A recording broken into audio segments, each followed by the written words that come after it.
नमस्कार दोस्तों, आज के इस वीडियो में हम किरण प्रकाश के अध्याय के कुछ महत्वपूर्ण तथ्यों के बारे में जानेंगे। परावर्तन के पश्चात प्रकाश का वेग, तरंगदैर्घ्य और आवृत्ति अपरिवर्तित रहती है, जबकि तीव्रता घटती है। अगला बिंदु है, यदि प्रकाश किरण किसी सतह पर अभिलंबित आपतित होती है तो परावर्तन के बाद वह अपने आपतित पथ पर वापस लौट जाती है। अगला बिंदु है, एक दूसरे से 90 डिग्री के कोण पर झुके दो समतल दर्पणों से क्रमिक परावर्तन के पश्चात निर्गत किरण आपतित किरण के प्रति समानांतर निकलती है, जबकि आपतन कोण का मान चाहे जो भी हो। एक मोटे समतल दर्पण के द्वारा अनेक प्रतिबिंब बनते हैं, जिनमें द्वितीय प्रतिबिंब सर्वाधिक चमकीला होता है। किसी झुके हुए समतल दर्पण से किसी वस्तु की स्थिति को दर्शाने के लिए वस्तु की दर्पण से अभिलंबित दूरी ली जानी चाहिए। अगला बिंदु है, दर्पण के द्वारा प्राप्त प्रतिबिंबों में वर्ण विपतन नहीं होता है। अगला बिंदु है, अवतल दर्पण में वास्तविक वस्तु और उसके वास्तविक प्रतिबिंब के बीच की न्यूनतम दूरी 0 होती है, अर्थात जब u बराबर v बराबर 2f।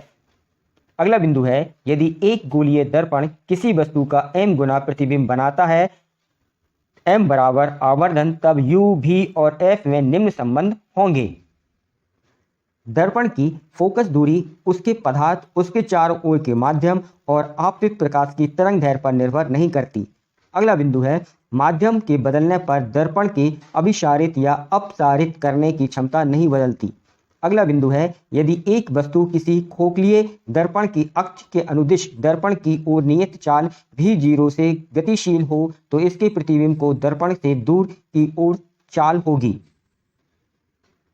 v बराबर माइनस ब्रैकेट में f अपान u माइनस v का होल स्क्वायर इंटू v।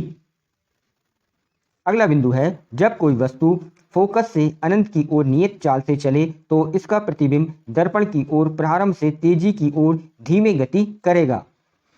क्योंकि दर्पण का प्रत्येक भाग किसी वस्तु का संपूर्ण प्रतिबिंब बनाता है, अतः दर्पण का कोई हिस्सा अवरुद्ध हो जाए तब भी किसी वस्तु का संपूर्ण प्रतिबिंब बनेगा, किंतु उसकी तीव्रता घट जाएगी।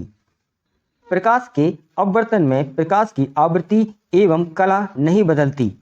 अगला बिंदु है, प्रकाश के अपवर्तन में जब प्रकाश एक माध्यम से दूसरे माध्यम में जाता है तो इसकी तीव्रता घट जाती है। अगला बिंदु है, एक पारदर्शी ठोस समान अपवर्तनांक वाले द्रव में अदृश्य हो जाएगा। अगला बिंदु है, जब एक कांच के टुकड़े को विभिन्न रंग के अक्षरों के ऊपर रखा जाए तो ऊपर से देखने पर बैंगनी रंग का अक्षर नजदीक दिखेगा। अगला बिंदु है, जब हम दूर की वस्तुओं को देखते हैं तो आंखें श्रांत अवस्था में होती हैं एवं इसकी फोकस दूरी अधिकतम होती है। अगला बिंदु है, f फोकस दूरी वाले उत्तल लेंस के द्वारा बने वास्तविक प्रतिबिंब और वस्तु के बीच की न्यूनतम दूरी 4f होती है। अगला बिंदु है, अववर्णक संयोजन के द्वारा लेंसों को कनाडा व्लासम नामक पदार्थ की एक पतली परत द्वारा जोड़ा जाता है। इसका अपवर्तनांक लगभग कांच के तुल्य होता है एवं यह पारदर्शी है। अगला बिंदु है, परवलयाकार दर्पणों से बने प्रतिबिंबों में गोलीय विपथन दोष नहीं होता है। अगला बिंदु है, कोई पदार्थ उच्च ताप पर जिन स्पेक्ट्रमी रेखाओं को उत्सर्जित करता है, कम ताप पर उन्हीं रेखाओं को अवशोषित कर लेता है। यह किरचॉफ का नियम है। अगला बिंदु है, जब श्वेत प्रकाश किरण किसी प्रिज्म से गुजरती है तो लाल रंग का विचलन नीले रंग के विचलन से कम होता है। अगला बिंदु है, यदि किसी पारदर्शी रंगीन वस्तु या क्रिस्टल को महीन पाउडर के रूप में पीस दिया जाए तो सूर्य के प्रकाश में यह चूर्ण श्वेत दिखाई देगा। अगला बिंदु है, कभी कभी प्रश्नों में प्रिज्म का एक हिस्सा दिया जाता है। ऐसे प्रश्नों को हल करने के लिए पहले दिए गए हिस्से से संपूर्ण प्रिज्म बनाएं, तत्पश्चात प्रश्न हल करें। अगला बिंदु है, क्योंकि खगोलीय दूरदर्शी की आवर्धन क्षमता ऋणात्मक होती है, खगोलीय दूरदर्शी में बना प्रतिबिंब पूर्णतः उल्टा होता है, अर्थात प्रतिबिंब के पार्श्व परस्पर बदल जाते हैं एवं ऊपर का भाग नीचे एवं नीचे का भाग ऊपर हो जाता है, परंतु अधिकांश खगोलीय पिंड सममित होते हैं, अतः प्रेक्षणों पर इसका कोई प्रभाव नहीं पड़ता है।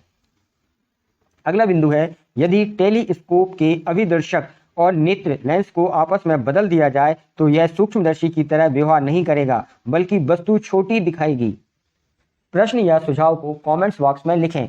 चैनल से जुड़े रहने के लिए चैनल को सब्सक्राइब करें। वीडियो समझ में आया हो तो वीडियो को लाइक व शेयर करें। वीडियो को समझने में कठिनाई गई हो तो उसे कमेंट्स बॉक्स में अवश्य लिखें।